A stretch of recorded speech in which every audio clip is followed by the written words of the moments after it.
দেশের যে নাগরিক আছে এই নাগরিক যদি সঠিকভাবে কাজকর্ম করি চলার চেষ্টা করি তাহলে দেশ অনেক ডেভেলপমেন্ট হয়ে যাবে।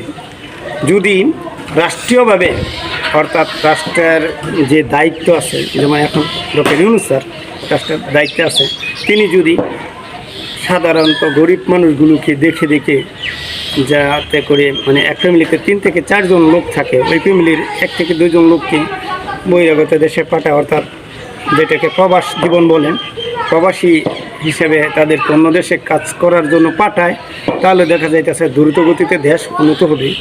এই জন্য বলতেছি গরিব মানুষ কিন্তু বাইরে যাওয়ার ইচ্ছা আছে কিন্তু অর্থ নাই, সেজন্য তারা কি করবে, দেশের বাইরে যাবে না, দেশেই পরিশ্রমের কাজ করবে অল্প বেতনে, না সংসার উন্নত হবে না সে উন্নত হবে।